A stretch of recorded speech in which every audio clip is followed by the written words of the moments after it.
اس کے بعد ہم تقاریر کا سلسلہ شروع کرتے ہیں۔ اس کے اندر ہمارے مکتب کے جو بچے ہیں انہوں نے اپنے اپنے انداز میں محنتیں کر کر کچھ چیزیں یاد کی جو آپ کے سامنے پیش کی جائیں گی، اور آپ کا بھی کام یہ ہے کہ ان کی ہمت افزائی کی جائے، نہ کہ داد تحسین بیٹھے بیٹھے وہاں اور ماشاء اللہ سے ہو جاتی، اور ہمت افزائی جو لیفٹ سائڈ کے اندر جو ہاتھ رہتا ہے اس کے بازو میں جو جیب رہتا ہے اس کے اندر سے کچھ نکل گیا تو وہ ہمت افزائی کہلاتی ہے، جس کے ذریعے سے کیا ہے بچوں کو حوصلہ ملتا اور پڑھنے کا شوق ان کے اندر پیدا ہوتا۔ اس لیے میں اب تقریر کا سلسلہ شروع کرتا ہوں کہ مدنی معاشرہ، کہ ہمارا معاشرہ کیسا ہو، ہمارا رہن سہن، اٹھنا بیٹھنا لیٹنا کھانا پینا، ہمارا طرز تکلم اور پڑوسی کے ساتھ، رشتہ داروں کے ساتھ، ماں باپ کے ساتھ تمام تر چیزیں اس کے اندر آ گئی۔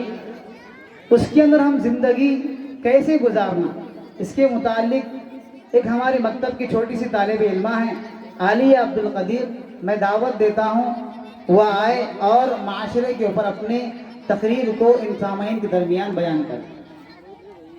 عالیہ عبدالقدیر۔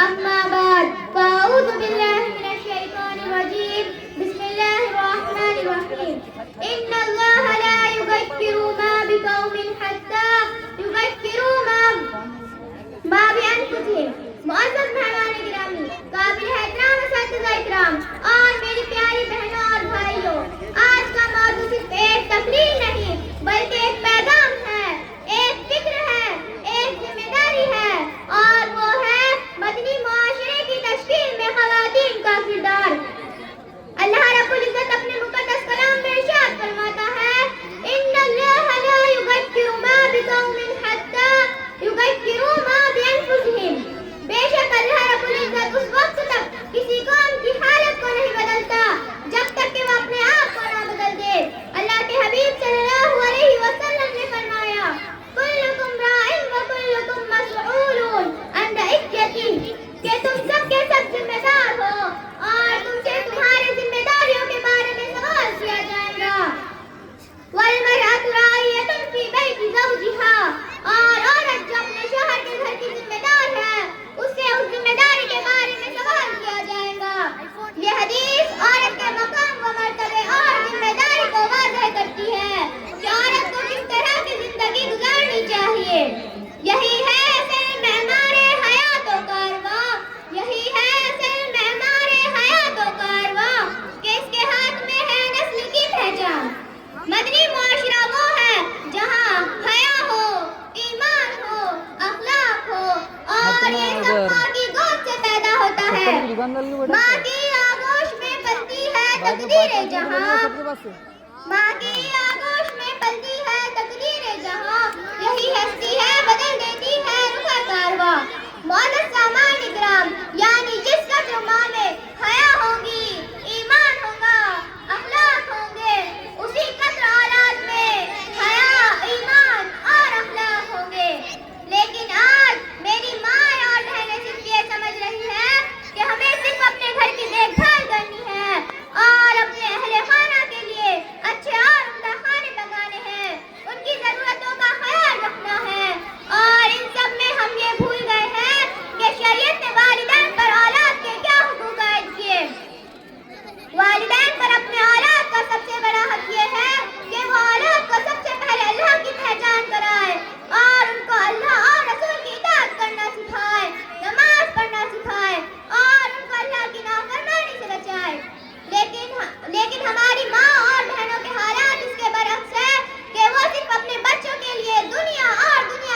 مسئلوں کو ضروری سمجھ رہی ہے اور دنیا کا فیوچر بنانے کے لیے ہر وہ اسباب اختیار کر رہی ہے جس سے کہ اولاد کو دنیا میں کوئی مشکل نہ آئے. لیکن اگر ہم تاریخ کے اوراق پلٹیں گے تو ہمیں پتہ چلے گا کہ مدینہ منورہ کے پاکیزہ معاشرے میں خواتین کا کردار کتنا نمایاں تھا اور انہوں نے کس طرح اپنے اولاد کی تربیت کی. حضرت عائشہ صدیقہ رضی اللہ تعالیٰ عنہا، حضرت فاطمہ الزہرا رضی اللہ تعالیٰ عنہا، حضرت اسماء بنت ابوبکر رضی اللہ تعالیٰ عنہا نے نبی کریم صلی اللہ علیہ وسلم کی تعلیمات کی روشنی میں مدنی معاشرے کی تشکیل دی اور ایک بڑا اہم رول ادا کیا.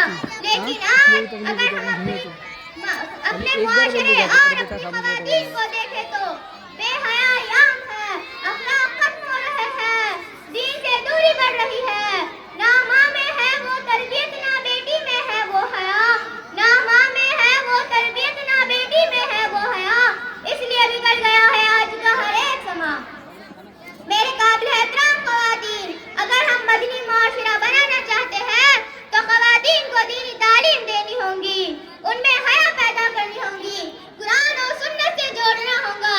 یاد رکھو، اگر عورت بگڑ جائے تو پورا معاشرہ بگڑ جاتا ہے. عورت ہے تو جنت ہے، عورت ہے تو عزت ہے. عورت اگر بگڑ جائے تو ہر شے میں ذلت ہے.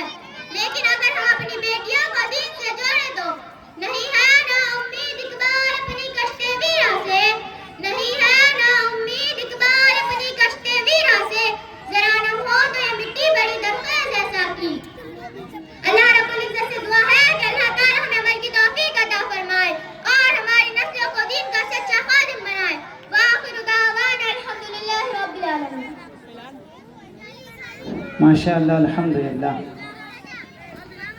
سدھر جائے اگر انسان تو بدل جائے زمانہ، سدھر جائے اگر انسان تو بدل جائے زمانہ، یہی ہے معاشرے کی اصلاح کا افسانہ. ماشاء اللہ، بہت ہی پیارے انداز میں اس بچے نے معاشرے کے اوپر تقریر کو بیان کیا ہے. اب میں ان حضرات سے مؤدبانہ درخواست کرتا ہوں جو باہر کھڑے ہوئے ہیں، آپ کے سامنے بہت ساری جگہ خالی ہے، آپ یہاں پر تشریف لائیں اور بیٹھ جائیں اور جلسے کی رونق کو بڑھائیں. آپ سے درخواست کرتے ہیں آ کر یہاں پر بیٹھ جائیں اطمینان کے ساتھ. ماشاءاللہ، اس بچے کی تقریر کو سن کر بہت سارے حضرات نے ان کو انعامات سے نوازا ہے. اللہ تبارک و تعالیٰ دینے والوں کو بھی جزائے خیر نصیب فرمائیں. میں درخواست کرتا ہوں اس بچی سے ابھی جو تقریر کی ہے وہ اپنا انعام آ کر لے جائے.